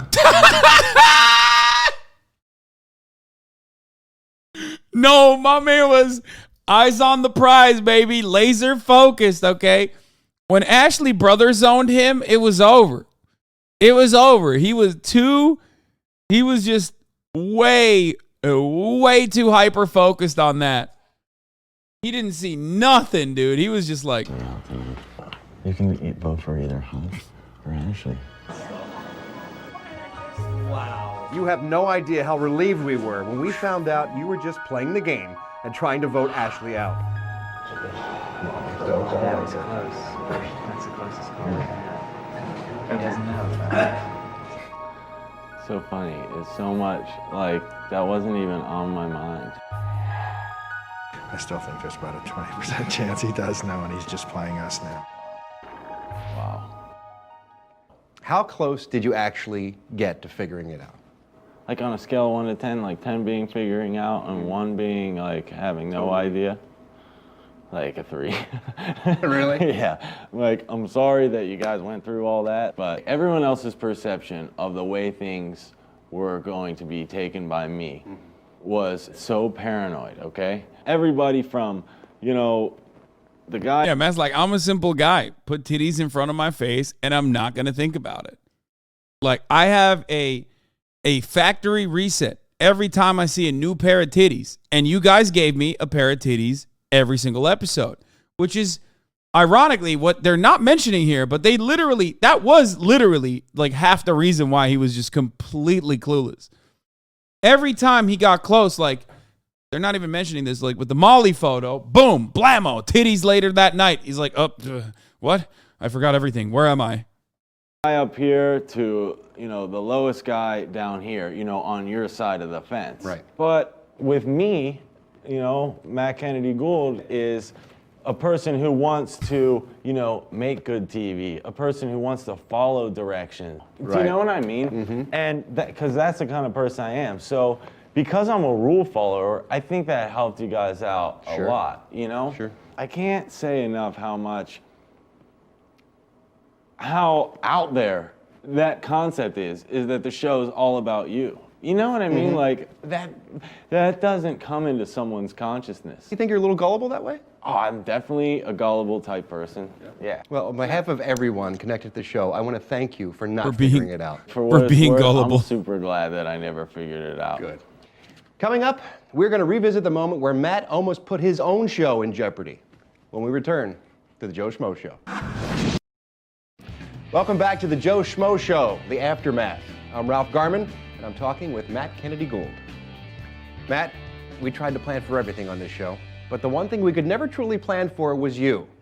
In fact, our most difficult night on the set was also your most difficult night on the set. I think there is like a larger conversation to be had about this, like being like a very boring white guy in 2003 from like fucking Pittsburgh, like the default character. I think that genuinely played a role in both his interest in like always following the rules of the system, because like the system hasn't really failed him, even though he hasn't really like popped off. You know what I mean? He hasn't really done anything, and yet he still had like a normal life, and you know he's having fun. He's going playing basketball and stuff like that. It's like that actually almost is like a weakness, that passive buff that you get as a white guy, like as a cishet white dude in 2003, was literally a fucking weakness as well, because like, you know, he was just like, he just didn't even think about how he was the center of the conversation in almost every single circumstance, because it's like, yeah, that's kind of normal. You know, of course I'm supposed to be, you know, I'm the guy, and you know, the system is designed basically for me. The system is designed basically for me anyway, so yeah, why wouldn't I follow the rules? It's like he literally was the Joe Schmo. Like they found actually the Mr. Schmo, Mr. Joseph Robinette Schmo. That's why I said as a black man myself that they picked a black guy. He would have seen through the show first day, no cap. Yeah, that's what I mean. Like, you bring someone who isn't like a born and bred Joe Schmo type dude from, you know, Pittsburgh or whatever, right? Or Ohio. All of a sudden, you have a situation where like there's going to be built-in skepticism. Like, why am I the fucking center of the conversation? You know, he didn't have to build any sort of like street smarts or anything like that. You know what I mean? He has a lot of like liberal tendencies. This show does not pass the Bechdel test. My friend, it was on Spike TV, which is like the anti-Bechdel test channel. The deciding vote in tonight's eviction ceremony. Earl. Earl, it's time. The House has voted. You're dead to us. We were all pretty shaken up when we saw your reaction to Earl's eviction, and everyone started wondering if we had gone too far. You're overcrediting his whiteness and undercrediting his narcissism, probably a big part of his selection. Yeah, the narcissism played a role in this for sure. Is Matt crying? Yeah. Oh my God! He loves you, man. I know it. No one watching will understand until you're in the position. You have no idea. Oh, he's just sensitive, Rhett. I know, but it just hurts me so much. Sure it does, because that's real. I'm not gonna lie, I'm not happy about this. When I heard Matt sniffling behind me, that was the hardest part. You know, I couldn't stop from crying then. I really wanted to... They weren't crying for Earl. They started crying because they were like, holy fuck, we're emotionally traumatizing this man. Which is pretty funny because like that was a turning point in the show, even for myself, where I was like, damn, this is content, but like at what cost? You know what I mean? Content is content, but at what fucking cost? Holy shit. Right?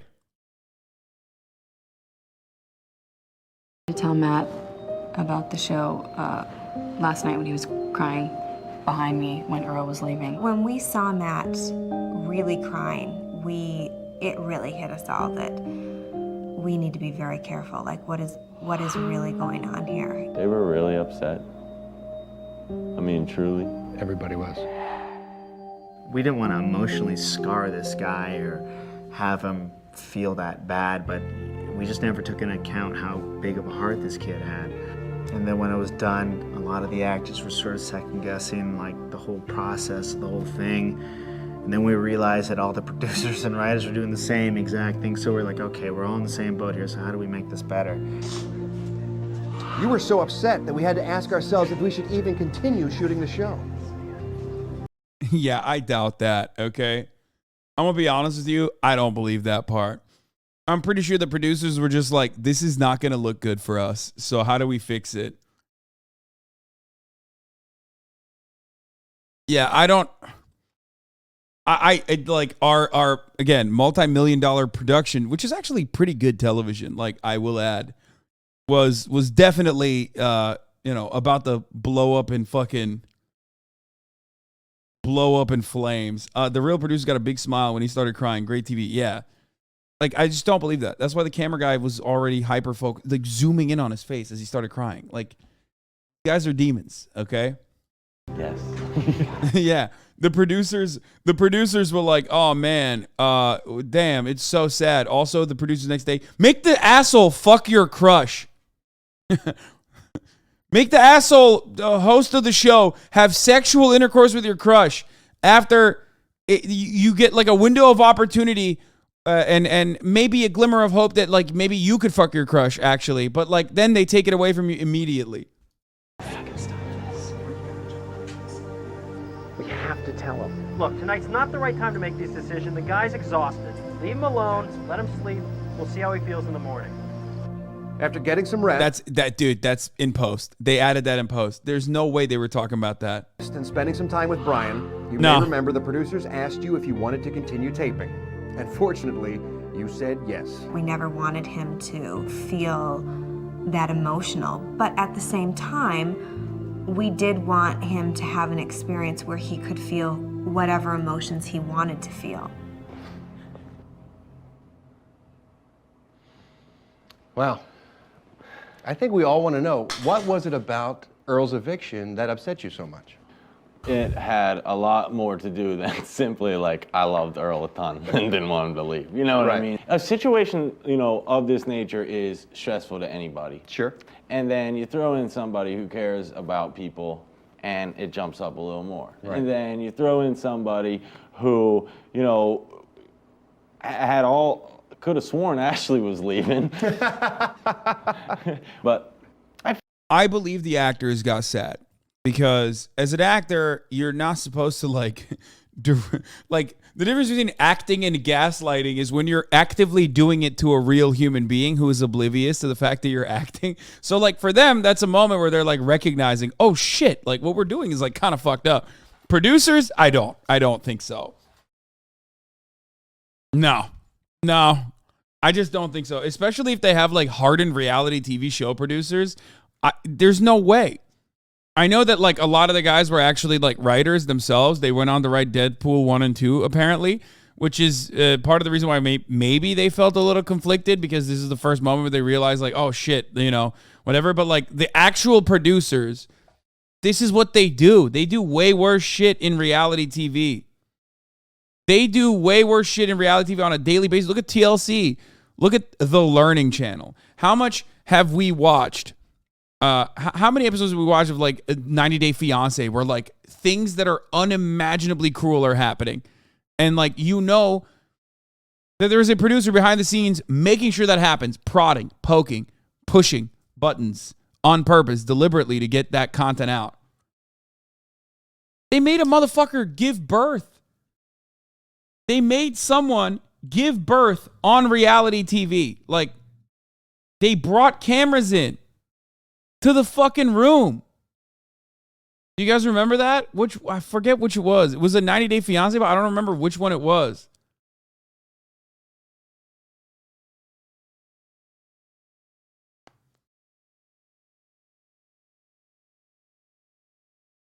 I figured I'd see Earl again. It wasn't so much that, but it was like a culmination and of everything all at one time. Yeah, I mean, it came out in tears, which I know is great. It makes for good TV.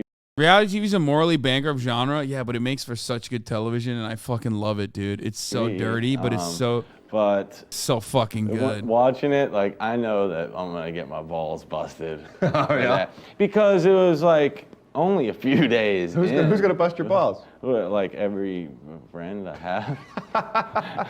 I'll never hear the end of that. Did it surprise you that everyone involved with the production got so upset because you were upset, that we reacted to it so strongly? I never felt vulnerable. This is so funny. I never felt vulnerable to like the producers and stuff like that. Like I had so much freaking trust in them that they never violated. Sucker! And this thought never even occurred to me. Like, oh, they made me feel so comfortable throughout the week. Little did I know those fucking assholes were doing. No. Welcome to Hollywood, Mr. Yeah, Gould. exactly. Yeah. And then to lighten up the mood, Tinseltown, producers came up the with big these great city. ideas of having a love affair between Dr. Pat and Hutch. Oh, wow. And then a little game called Sumo Slam. Yeah. Both of those ideas kind of backfired, didn't they? The morning following Earl's eviction, I wanted no parts of anyone except for Brian. Okay? And I remember specifically going to lunch and standing at the end of the line and moving over and Hutch coming in with those dolls. I got a little action. And the second I saw those dolls, I thought, you gotta be kidding me, man. You have got to be kidding me. Did you believe it and was ignoring it, or did you not believe it and was ignoring it? I really didn't have a choice but to believe it. This goes back to what we were saying before, like, you know, you buy into a lot. Then we go into the sumo. What the fuck? We should watch Sex House. It's really short and it could be a good follow-up to this. It's fully fake, but it goes places. You want me to watch a show? I'm sorry. You want me to watch a show called Sex House? What places is the show going?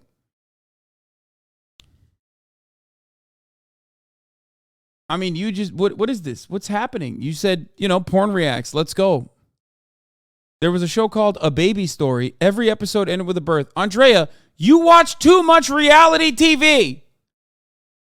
Oh, it's made by The Onion. Oh, okay. It's not. Okay. I literally was about to be like, that sounds like it's, an Onion article title.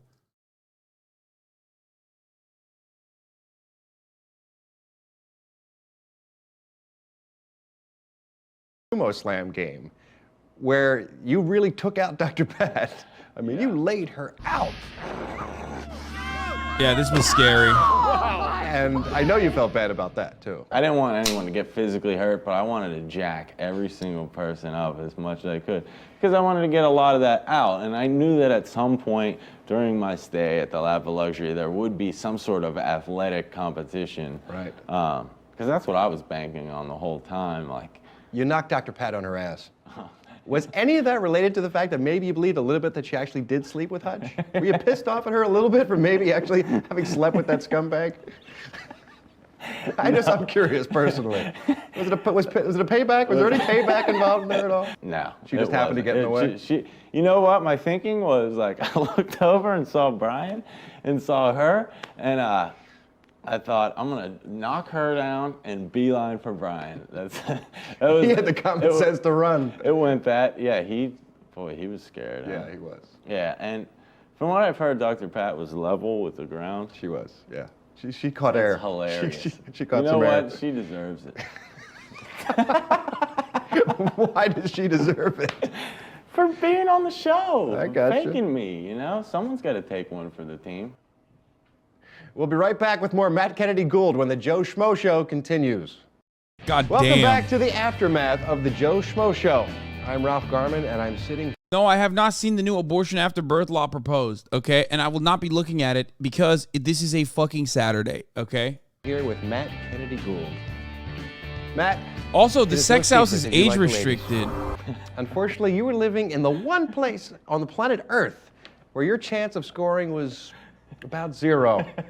But that did not stop you from trying to get frisky. Ooh! Oh, this is the juicy parts. A lot, but I'm going through a period right now where like I'm a little bit frisky.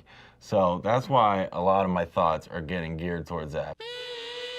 If anyone here, I'd like to get to know Ashley, at least in terms of females.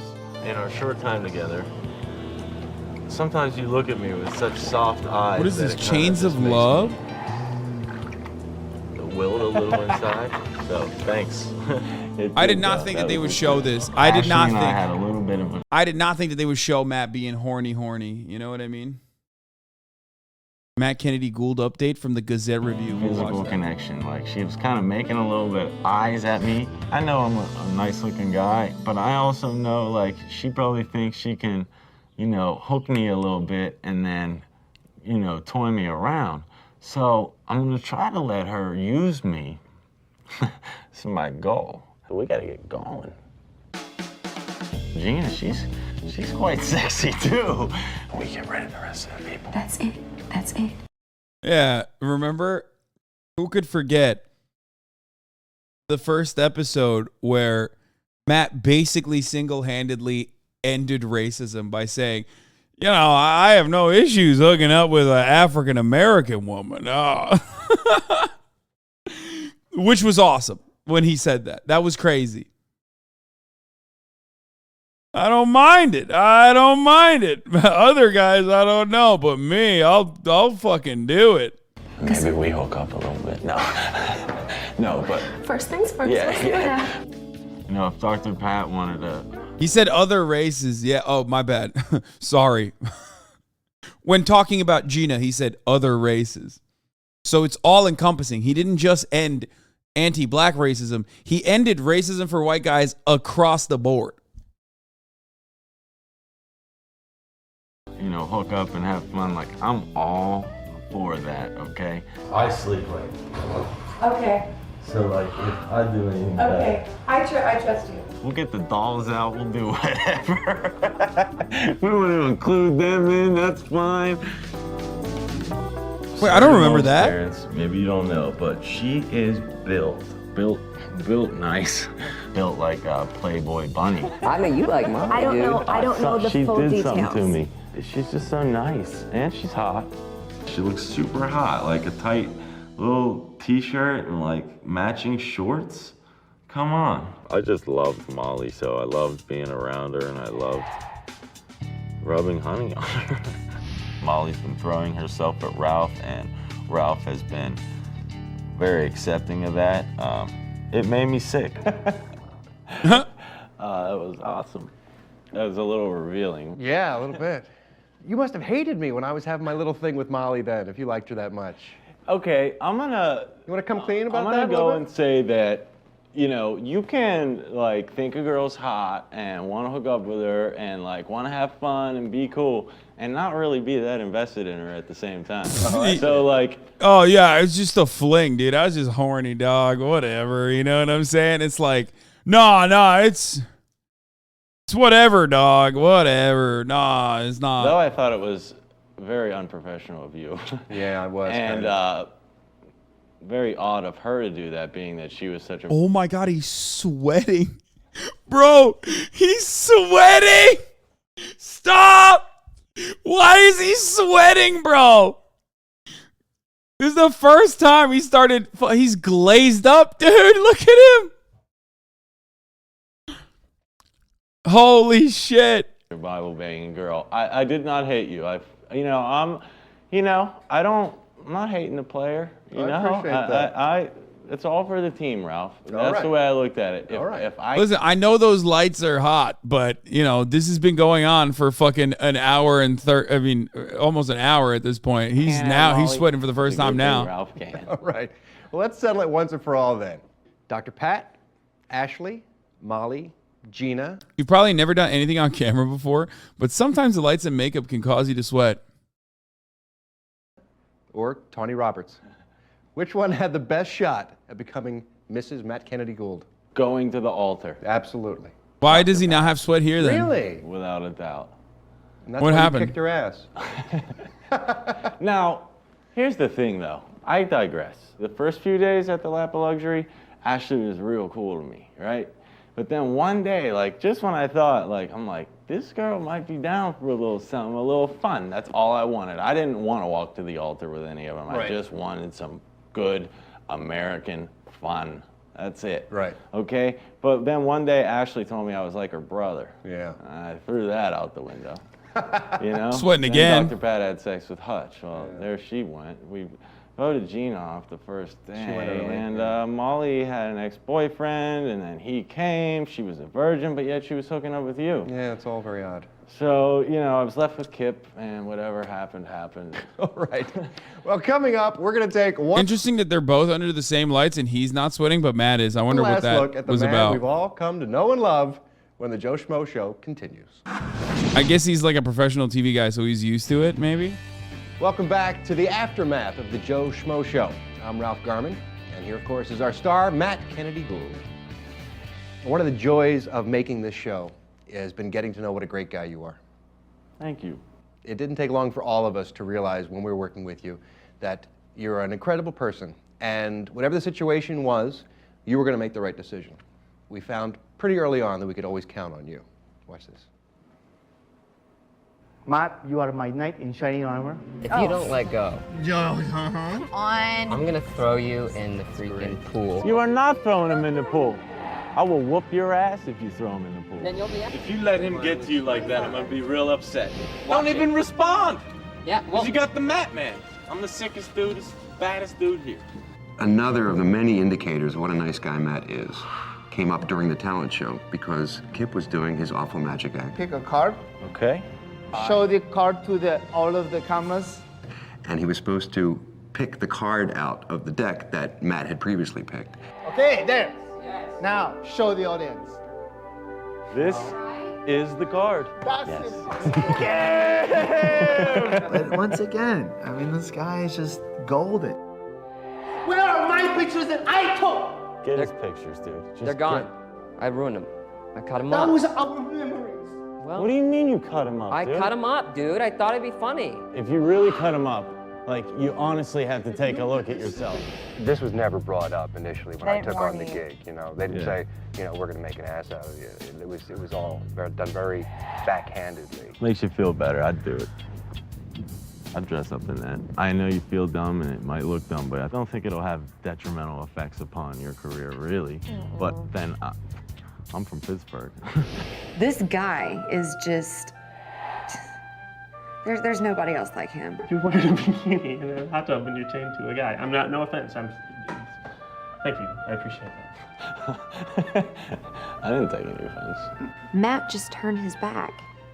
Out of respect for, you know, this relationship, he turned his back so we could talk to each other. Molly, you can go out that front door right now. You can can't. go She out. can't go out. She can go out and can't. disqualify herself. Well, yes, She's very- but she has to know that she'll be Right. disqualified if she leaves the mansion. Molly, you make that choice right now. I want you to please take my 7-day stay to Utah, and there is no question about it. You will take the trip. Okay? A lot of people might think that I might regret giving it to her. It's weird. You know, he's a good guy. Parts of him not being such a good guy, they're not showing here. But I understand why they wouldn't do that. Okay, because inside of you are two wolves. Okay, one is when you're not horny, and the other is at the top of the hour when you don't expect a 3-minute ad break to come, but it's coming anyway. So you subscribe ahead of time. So be the second wolf. Wolf that subscribes for $5 or for free with a Twitch Prime or by getting gifted a sub and avoids the top of the hour ad break, which is 3 minutes long. Right. What is this? Check out his Instagram. You guys keep sending me his Insta. This isn't him, you fucking goobers. This is a different person. You sent me the Instagram of a random person, a random Matt Gould who looks nothing like the person. Look, chat is so silly sometimes, bro. Look at this. Actually, you know what? I'm going to paywall the rest of this. Here's the 3-minute ad break now. You literally, what? And people are just like, oh, dude, he was just overcompensating because he's gay. It's like, what do you mean, dude? This is like not even remotely similar looking to that guy. Check out this random guy who happens to have a very common fucking name.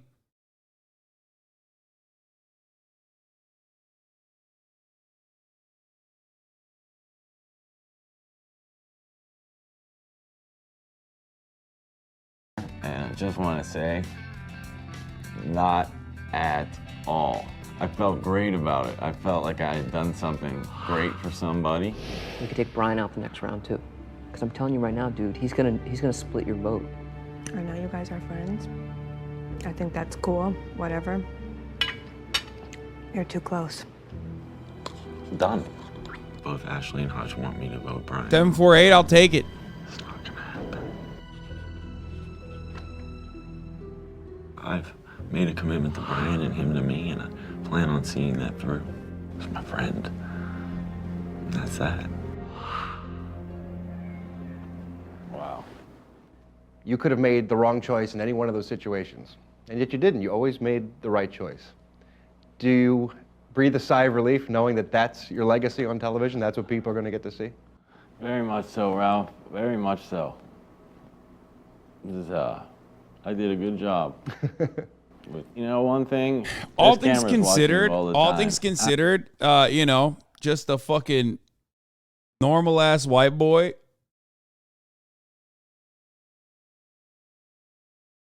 All things considered, I think he is like a very, he came across very good. And that's something I'd just like to touch on real quick. You know, everyone continues to tell me I'm a great guy and blah, blah, blah. Like, I didn't, you know, what I've seen, that's who I am. But I was really cautious of, you know, my actions. You know, it wasn't like I just went full bore, like totally comfortable. Do you know what I mean? Like, I'm not as great as you think. So you were careful not to embarrass you. Look at him. He's even admitting, like, I'm actually worse than that, but I was, like, trying to show my best, trying to show my best self because I was on camera. Like, that's a nice person. I was careful. I mean, no, I don't care about embarrassing myself. That doesn't bother me. But if you meant in terms of, like, going back on my word, like, that's not even an option. Right. You know what I mean? Have you stopped at all to think about how different your life would be if you hadn't been playing basketball on that particular day? Well, I'm going to do it right now, and unbelievably different. You know, for a long time, I didn't believe in my interviews, like when people would say, you know, your life might change and blah, never believed it. Now I kind of believe it might. Mm-hmm. Thank God I love hoops, and thank God my buddy asked me to be on that squad. If you had to do this all over again, would you make the same choice? Would you do it? With 150% yes. We laughed, we cried, we beatboxed. He's just a big, for no reason, yinzer with a heart of gold. Yep. I hope you enjoyed this crazy ride as much as we have. Wow. Matt, best of luck in everything you do, man. So there's a Joe Schmo season 2. Okay, there is a Joe Schmo season 2, but from what I understand, it's not as good. So my suggestion was maybe we'll fucking look at season 2, episode 1, and if it's good, maybe we'll continue on from there. If it's not, we move on from it. But for the time being, I will put Sex House in the corner here because it seems like it could be really funny as I get ready for something else. Now, the real Truman Show, the real Joe Schmo Show is me, the everyday Joe, the everyman, just like you, who's out here trying to make it big in the world that actually matters.